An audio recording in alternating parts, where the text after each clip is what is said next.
Today we are going to discuss the atom. Our central question is, what important information does the periodic table tell us about the atoms of an element? At the bottom of this page, you will see a periodic table entry for fluorine. We will learn about all the parts of this later. Before we begin, we need to know that an element is a pure form of matter that cannot be broken down into simpler substances. So, what is an atom? Well, an atom is the smallest part of a chemical element that can exist. The word atom comes from the ancient Greek adjective atomos, which means indivisible or not able to be cut. So, an atom is the smallest possible unit of matter, and it cannot be cut or divided further. Next, I want you to read each of these analogies and guess what each of these would be the size of. Then I want you to watch the quick watch at the link provided and fill in the actual answers from the video. So now that we know what an atom is, how has the concept of an atom changed over time?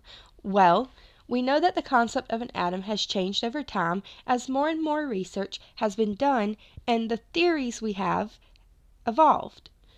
Now, analogies can help us understand the different models. For example, John Dalton came up with Dalton's theory in 1803. It resembles a billiard ball. Basically, atoms are uncuttable. All atoms of the same element are alike, and all atoms of different elements are different. In 1897, J.J. Thomson came up with the theory that there are both positive and negative parts of an atom. So he discovered the electron. Basically, his theory is that an atom is like a chocolate chip cookie.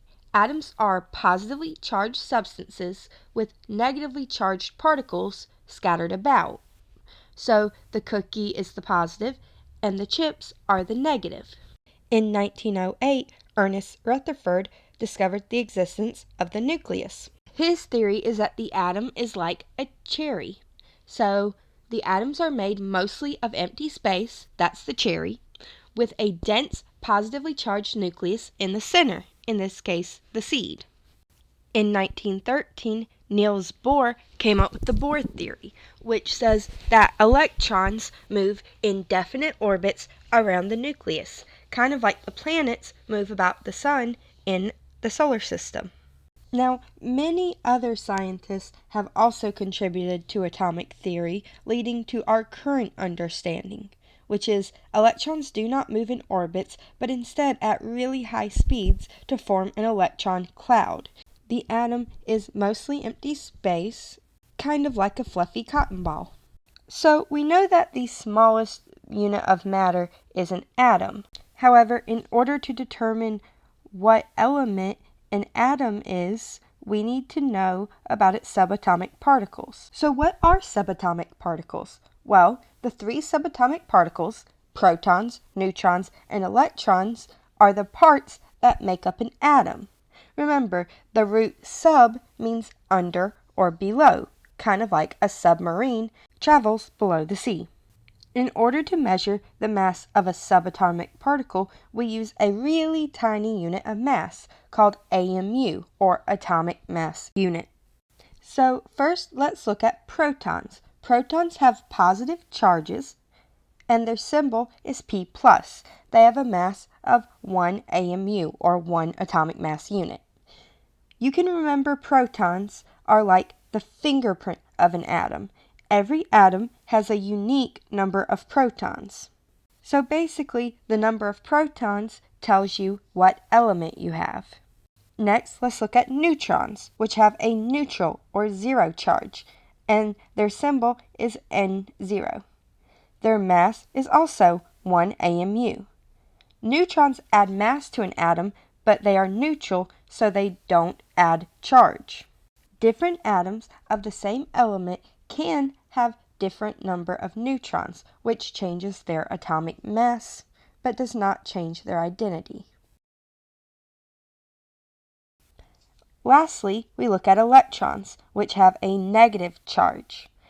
Their symbol is E-, and they have a mass of 0 AMU. Basically, electrons are so tiny that they are essentially massless when compared to protons and neutrons. Neutral atoms all have the same number of electrons as protons. However, we will show that it is possible to have a different number of electrons if you have a charge. So, where are the subatomic particles? Well, we often still represent the atom in the form of the Bohr model.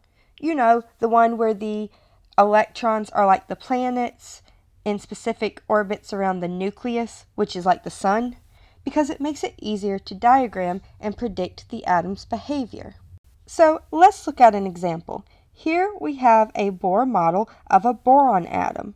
The nucleus has protons and electrons that are packed into an extremely dense nucleus in the center of the atom. Then the essentially massless electrons circle around the nucleus billions of times per second. Because we have 5 protons, or positively charged subatomic particles, we know we have a boron atom. Go ahead, pause the video, and do the do section. So, what is an isotope? Well, earlier we talked about the fact that atoms of the same element can have different numbers of neutrons. These are called isotopes. For example, carbon-12 has 6 protons and 6 neutrons. But carbon-13 has 6 protons and 7 neutrons, while carbon-14 has 6 protons and 8 neutrons. Notice how the number of protons stays the same, and in order to figure out the number of neutrons, we have to take the mass number, or the number here after the dash, and subtract the number of protons, or the atomic number. Go ahead, pause the video, and try the do section.